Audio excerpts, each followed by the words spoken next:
Assalamualaikum warahmatullahi wabarakatuh.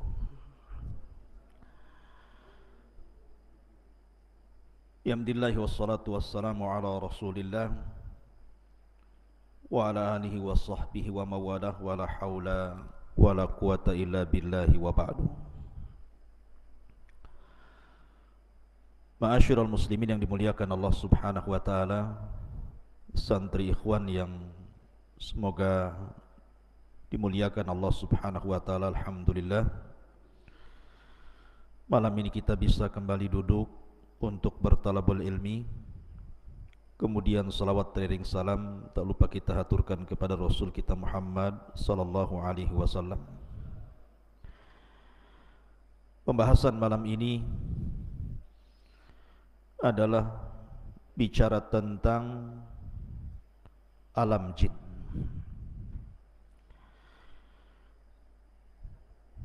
Jadi malam ini kita bicara tentang masalah jin.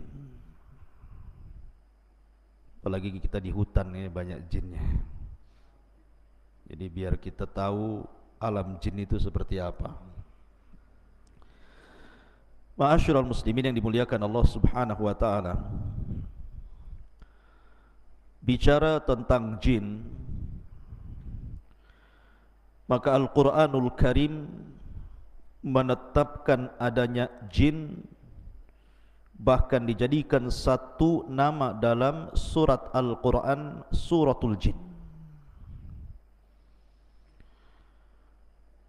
Dan kita tahu bahwa jin adalah makhluk kedua yang diciptakan Allah Subhanahu wa ta'ala setelah para malaikat. Baru setelah jin Allah ciptakan manusia. Sering kita dengar di masyarakat, terkadang ada orang yang bercerita bahwa saya mendengar suara-suara aneh. Yang lain mengatakan ada yang memanggil-manggil. Yang lain juga bercerita, saya pernah tidur ketika hendak bangun susah sekali, kayaknya dikunci. Susah gitu ya. Ada orang yang lagi tidur itu susah mau bangun, kayak lagi dipiting sama jin itu. Yang lain, ketika saya lewat di sebuah tempat, kayaknya kok bulu semua berdiri, mulai bulu kaki sampai bulu kepala. Jadi macam-macam cerita di masyarakat itu tentang masalah jin dan syaitan. Lalu apa hakikat jin ini? Dan apa alaqah kaitan antara jin dan kita umat manusia ini? Ma'asyiral muslimin yang dimuliakan Allah Azza wa Jalla, dunia jin itu sebenarnya kurang lebih dengan kita. Di antara jin itu ada yang ahli salat, ahli puasa, ada yang umroh, ada yang haji, ada yang ahli sedekah, ada yang ahli zikir, bahkan ada yang mujahidin fi sabilillah. Tetapi di antara jin pun kebanyakan mereka ada yang fasik, ada yang suka minum khamar, ada yang suka berzina, ada yang suka berdusta, ada yang suka menyakiti dan menzalimi. Ya, karena jin itu terbagi menjadi dua. Wa inna kunna salihuna wa inna minna salihuna wa minna duna dzalik kunna taraiqa qidada.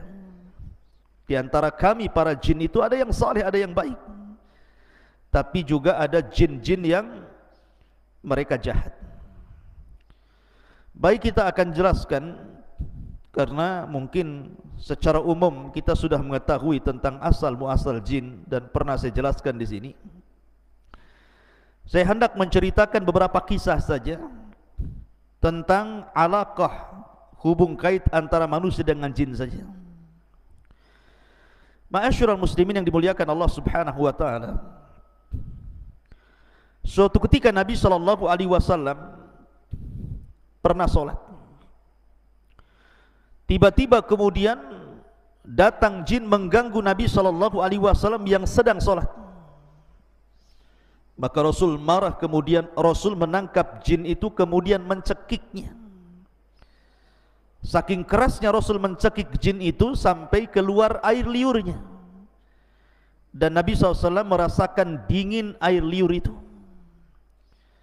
Kata Nabi SAW, kalau aku tidak teringat dengan doanya Nabi Sulaiman, Rabbi habli mulkan la yambagi li ahadin mim ba'di, ya Rabb, anugerahkan kepadaku kekuasaan yang tidak ku anugerahkan kepada siapapun sepeninggalku. Tentu jin itu sudah kuikat di tiang masjid sehingga menjadi mainan anak-anak. Tapi karena teringat doanya Sulaiman, ku lepas jin itu. Artinya Nabi SAW mencekik jin sampai liurnya terasa dingin. Pertanyaannya, bukankah jin tercipta dari api? Kenapa pula liurnya dingin? Harusnya liurnya panas. Yang tercipta dari api itu asal penciptaannya bapak moyang mereka. Tetapi anak keturunannya tidak seperti moyang mereka, sama dengan kita. Bapak moyang kita tercipta dari tanah. Tapi apakah kemudian ketika orang dipotong tangannya tiba-tiba keluar tanah? Kan tidak juga. Ya, tetap saja keluar darah gitu ya. Itu hanya awal penciptaan saja. Makanya kenapa jin juga disiksa di neraka merasa sakit. Sama dengan manusia dipukul tanah juga sakit. Kalau nggak percaya saya pukulan tuh, pakai tanah liat. Kalau enggak menjerit, nah, saya kasih uang 100.000. Ma'asyiral muslimin yang dimuliakan Allah Azza wa Jalla. Lah, kalau kita melihat cerita-cerita di masyarakat kan macam-macam tuh. Apalagi penakut.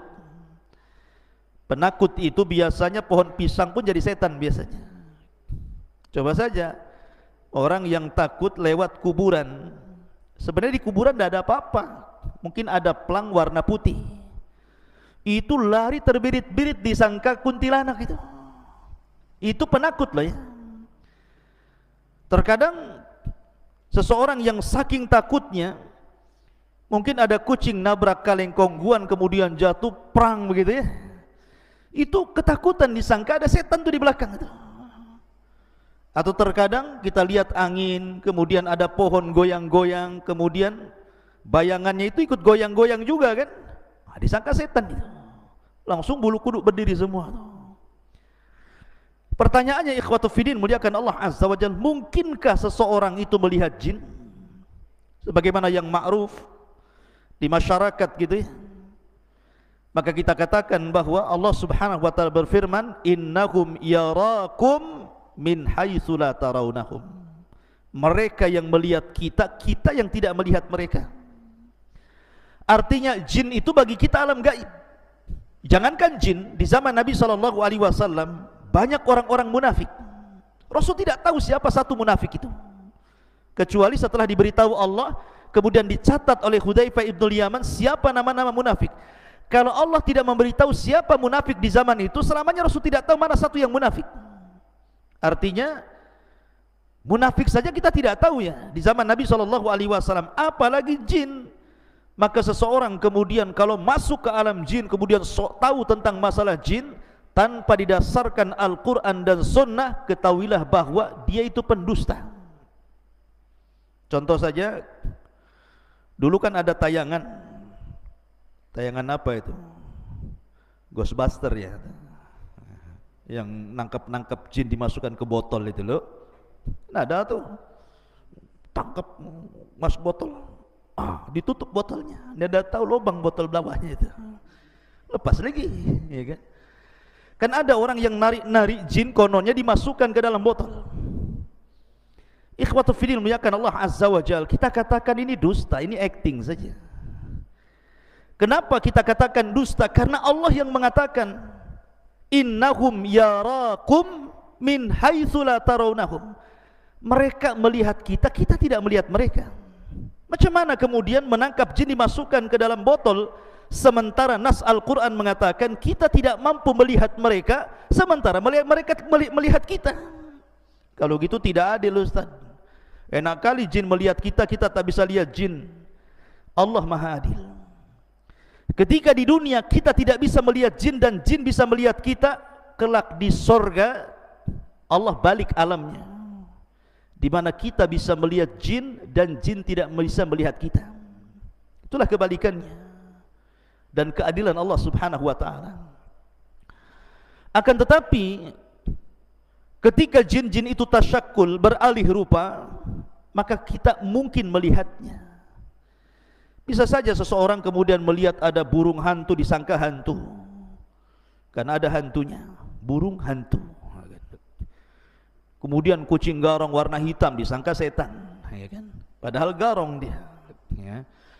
Jadi mungkinkah kemudian jin-jin itu tasyakul dan seseorang bisa melihatnya? Maka kita katakan kalau itu yang terjadi bukan dalam bentuk asli, mungkin. Saya akan bercerita beberapa kisah ya di zaman para sahabat. Pertama kisah Abu Hurairah radhiyallahu an. Suatu ketika Abu Hurairah radhiyallahu an itu ditugaskan Rasul untuk menjaga Baitul Mal, menjaga pembendaharaan Baitul Mal. Rupanya di malam itu ada pencuri masuk ke Baitul Mal mencuri gandum. Satu karung, kemudian lari, dibopong. Abu Hurairah melihat pencuri ini, langsung mengejar, kemudian menangkap. Rupanya pencuri ini adalah orang tua dan mengatakan, ya Abu Hurairah, ana syaikhun kabir, faqirun, dhu iyalin, wa ma ataituka illa min hajatin, wa ma asabtu syai'an dunak, ma ataituka, bla bla bla bla. Bahasa kita ya. Maka syaitan mengatakan, ataupun orang ini mengatakan pencuri ini, ya Abu Hurairah, saya ini orang tua, fakir, punya keluarga, dan saya tidak mungkin mencuri kecuali karena sebuah hajat kebutuhan, karena mereka butuh makan, makanya aku terpaksa mencuri. Lepaskanlah Abu Hurairah. Akhirnya Abu Hurairah karena kasihan, dilepaskanlah pencuri ini. Keesokan harinya berjumpa dengan Rasul. Sebelum kemudian Abu Hurairah bercerita, Jibril sudah ngasih tahu. Dan Rasul sudah mewanti-wanti, ya Abu Hurairah, fa innahu sayaudu al-bariyah, fa innahu sayaudu fil lail. Wahai Abu Hurairah, orang itu akan kembali nanti malam. Betul, rupanya malam kedua mencuri lagi, ketangkap lagi, minta uzur lagi, dilepas lagi. Sampai ketiga kali Abu Hurairah mengatakan, tidak, ini sudah ketiga kali kau mencuri, tidak mungkin aku lepas, akan kuhadapkan kau kepada Nabi SAW. Maka orang ini mengatakan, gini saja wahai Abu Hurairah, lepaskan saya. Maukah ku ajarkan kepadamu, maukah ku ajarkan kepadamu sesuatu yang kalau kau baca, setan akan lari darimu, setan akan lari darimu. Kemudian orang ini mengatakan, ya Abu Hurairah, apabila engkau hendak beranjak ke pembaringanmu, bacalah suratul kursi, maka tidak ada setan yang bisa mendekatimu sejak kau tidur sampai kau bangun. Habis itu Abu Hurairah melepaskan orang ini. Keesokan harinya dia berjumpa dengan Nabi SAW dan mengatakan, Abu Hurairah, tahukah kamu orang yang kau tangkap 3 malam berturut-turut itu? Kata Abu Hurairah, Allah wa Rasulullah alam, saya tidak tahu wahai Rasul. Kata Nabi SAW, fa innahu syaitan, dia adalah setan, dia adalah jin yang menyerupai manusia sebagai pencuri.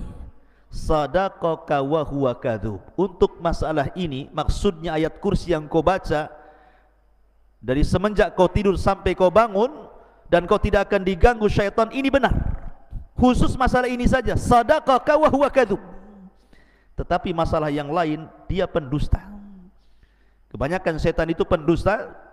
Khusus masalah ini dia benar, gitu maksudnya.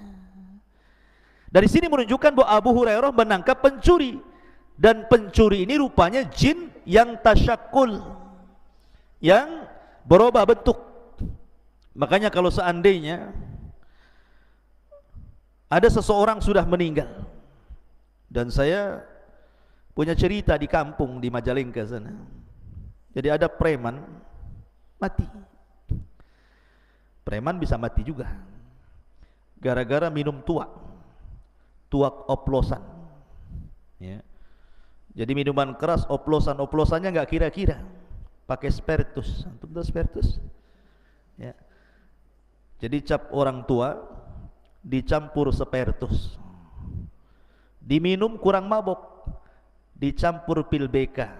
Antum tahu pil BK? Untuk anjing gila tuh. Itu namanya pil BK tuh.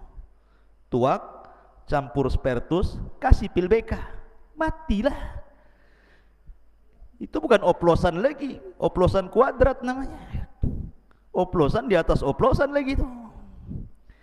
Ketika mati, rupanya tersebar di desa itu bahwa preman yang mati itu ada di atas jembatan, sedang duduk. Akhirnya dalam 1 minggu itu ketika mendengar berita itu, tidak ada preman kampung keluar. Rupanya preman takut sama setan, ya. Jadi tersebar berita bahwa dia hidup lagi, setiap hari nongkrong di atas jembatan katanya. Pertanyaannya, mungkinkah itu dia? Saya pernah bertanya waktu di Yaman kepada Syekh Adnan hafizahullah ta'ala, guru saya yang mengajarkan kitab Fathul Majid, kitab Tauhid, tentang kisah ini. Ya Syekh, saya begini di kampung, persis yang saya ceritakan. Apa kata Syekh Adnan? Dia mengatakan bahwa yang dijumpai itu bukan preman tadi. Karena orang yang sudah mati tidak mungkin hidup lagi, karena ada barzah yang memisahkan antara kehidupan dunia dan kehidupan kubur. Lalu siapa yang nongkrong di jembatan itu, yang mukanya mirip itu? Maka dia bisa menjawab, kalau cerita ini sahih, kalau cerita ini benar gitu ya, bukan dikarang-karang, maka sesungguhnya orang itu adalah qarinnya si preman tadi. Karena setiap orang itu punya qarin, punya jin yang menyertai sejak lahir. Jadi kalau seandainya ada orang mati kemudian hidup lagi, bukan orang itu hidup lagi gentayangan, tetapi qarinnya yang gentayangan membentuk orang mati itu. Jadi bisa saja itu jin yang menakut-nakuti manusia. Kemudian kisah yang kedua, kisah Ubay bin Ka'ab. Jadi suatu ketika Ubay bin Ka'ab ini dengan para sahabat Nabi hendak menuju dari Mekah ke Madinah, melewati padang pasir. Kemudian sampai di padang pasir lupa jalan, karena zaman itu kan tidak ada Google Map, ya, di zaman itu tidak ada kompas gitu ya, hanya mengandalkan insting saja, dan orang yang biasa jalan dilalui. Rupanya Ubay bin Ka'ab dan sebagian para sahabat itu nyasar, tidak tahu kemana arah ke Mekah. Pokoknya bingung. Yang namanya padang pasir itu kan kayak lautan tuh. Nanti antum kalau pernah belajar di Arab, antum lihat padang pasir itu persis kayak lautan tidak bertepi itu. Jadi bingung Ubay bin Ka'ab ini harus kemana, sementara perbekalan minum mereka sudah menipis. Sampai betul-betul akhirnya minuman itu habis. Akhirnya mereka berusaha mencari air. Jadi ke arah selatan tidak nemu air, ke arah barat tidak nemu air. Pokoknya semua arah dia berusaha jelajahi, tetapi tidak ada air juga. Sampai akhirnya datang laki-laki yang sangat besar, badannya besar sekali kayak raksasa gitu ya. Kemudian menemui Ubay bin Ka'ab radhiyallahu an. Kemudian Ubay pun ketakutan dan mengatakan, "Man anta, siapa kamu?" Karena besar masalahnya badannya gitu ya.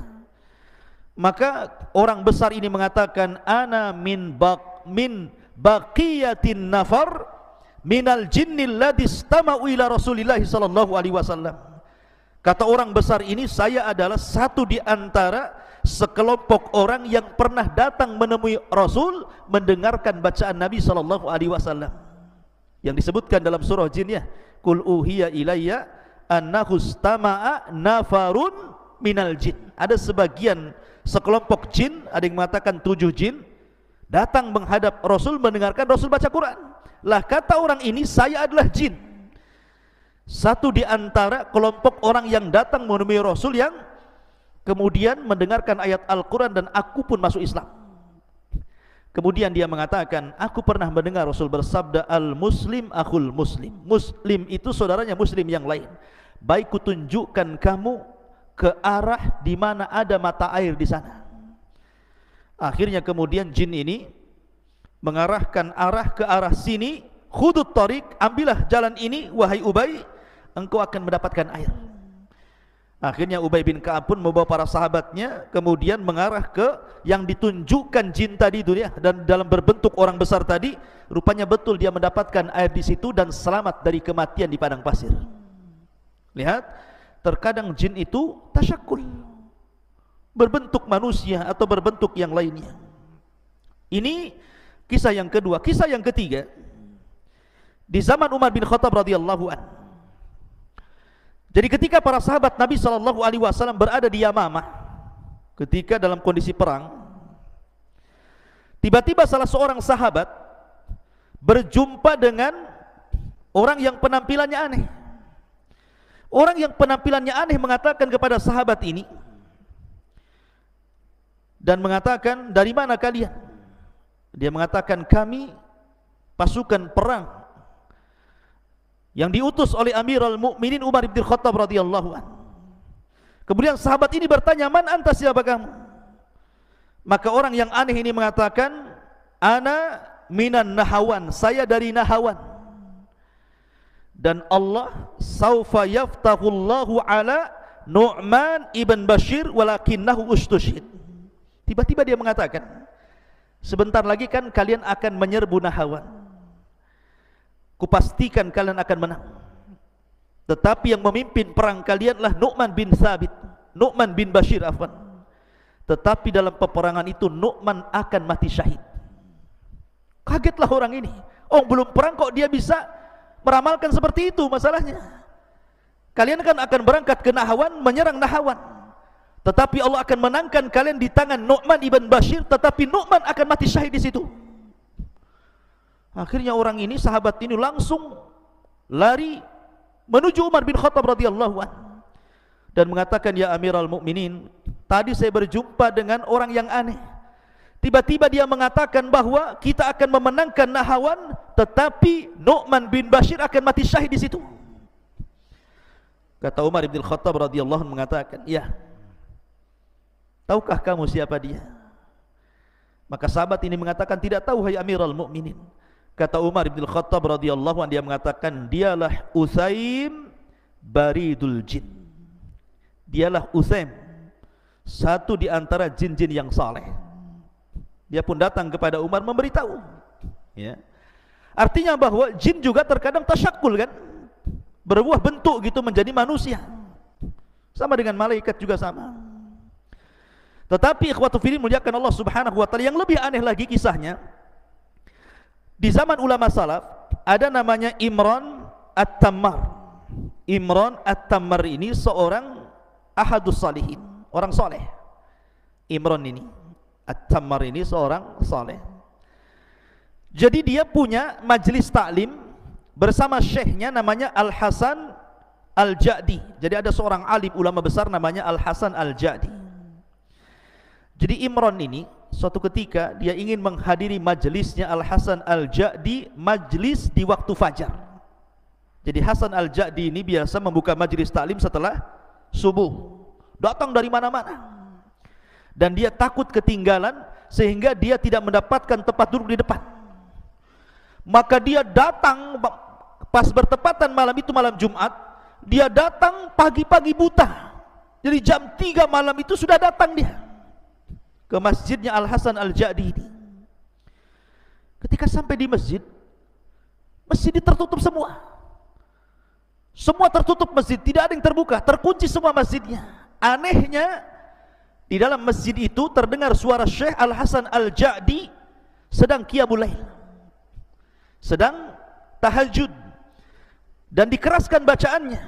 Jadi ketika dia membaca ghairil maghdubi alaihim waladhdallin, tiba-tiba terdengar suara amin, seolah-olah masjid itu penuh, terdengar suara amin semuanya. Jadi Imran At-Tammar ini heran, ini masjid terkunci. Kemudian di dalam masjid itu Syekh Al-Hasan Al-Ja'di sedang solat malam tahajud. Ketika dia membaca waladhdallin, maka terdengar suara amin yang begitu banyak seolah-olah penuh masjid itu. Dan dia tidak berani masuk. Dia pun menunggu sampai adzan fajar. Ketika adzan fajar, datanglah muadzin membukakan pintu masjid itu. Ketika dia masuk ke masjid, rupanya tidak ada satupun orang kecuali syekh saja sedang sholat sunnah fajar. Kaget dia, dari mana suara amin itu? Padahal dia mendengar ada riuh pikuk suara amin ketika syekh sedang membaca Al-Fatihah dalam tahajudnya. Ketika dia subuh masuk ke masjid, tidak ada orang. Rupanya hanya ada syekh yang sedang sunnah fajar itu. Kemudian terpikir oleh dia ini, Imran At-Tammar ini, setelah kemudian sholat subuh, kemudian mengikuti majlisnya Al-Hasan Al-Ja'di, selesai pengajian dia pun berusaha untuk menanyakan kepada syekh, menceritakan pengalamannya semalam. Ya syekh, semalam saya lihat masjid tertutup, engkau sholat tahajud, kau baca Fatihah, ketika engkau membaca waladhdallin semua mengaminkan dirimu, tapi ketika subuh aku lihat tidak ada satupun orang yang sholat di belakangmu. Lihat jawaban syekh ini. Dia mengatakan, ya, karena di belakangku adalah jin min nasibin yakhtimul qur'ana kulla lailatil jum'ah. Jadi setiap malam Jumat jin-jin nasibin ini datang, kemudian menghatamkan Quran di belakangku dalam tahajudku. Setiap malam Jumat mereka datang, solat di belakangku dan mengaminkan solatku.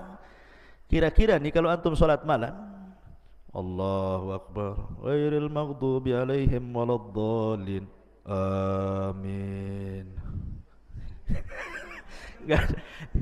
Dilanjutkan nggak tuh solatnya? Langsung antum hidupkan semua lampu, bangunkan kawannya gitu, ya kan? Lihat, syekh ya. Artinya bahwa jin-jin juga ada alaqah dengan kita, ada hubung kait dengan kita, maksudnya dengan manusia. Ma'asyiral muslimin yang dimuliakan Allah Subhanahu wa taala. Tetapi ada juga jin-jin itu yang jahat, ikhwan. Tidak semua jin itu baik.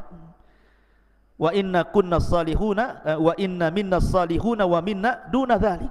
Kunna tara'iqa qidada. Jadi kami ini bertingkat-tingkat. Jadi memang jin itu kebanyakan mereka fasik dan kufur, berusaha untuk menyakiti kita anak Adam dan berusaha untuk menyeret kita untuk mengikuti mereka. Tetapi gangguan apapun dari jin itu tidak mungkin sampai kepada kita kecuali memang takdir yang Allah telah catat. Makanya Allah mengatakan, la in istama'u ala an yadurruka bi syai'in lam yadurruka illa bi syai'in qad kataballahu lak. Kalaulah satu dunia jin itu berkumpul hendak memberikan madarat kepadamu, tidak mungkin madarat itu sampai kecuali memang sudah ditetapkan dalam takdir Allah. Jadi tidak perlu takut antum.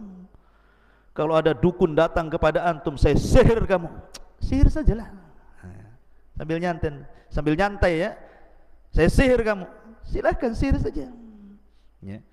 Tapi tidak perlu sombong, sihir saja ya. Emang siapa kamu ya. Kuruqyah kamu. Jadi tidak perlu kita sombong. Yang penting kita yakin bahwa kalau mereka mengancam sihir, sihir itu tidak mungkin terjadi kecuali karena izin Allah Subhanahu wa taala. Dan jin itu ada titik kelemahannya. Saya contohkan sebuah kisah. Di zaman Nabi SAW, jadi Imam Hakim meriwayatkan dari Ya'la bin Marrah, dari bapaknya, dia mengatakan, aku safar bersama Nabi. Tiba-tiba aku melihat sesuatu yang sangat ajaib, yang sangat takjub, menakjubkan gitu ya. Karena ketika di perjalanan, rupanya ada seorang wanita bersama anaknya. Anaknya ini sakit-sakitan selama 7 tahun, selalu pingsan, kemudian siuman, pingsan lagi. Pokoknya selama 7 tahun itu 2 hari sekali pingsan dan sakit parah, gak bisa ngomong.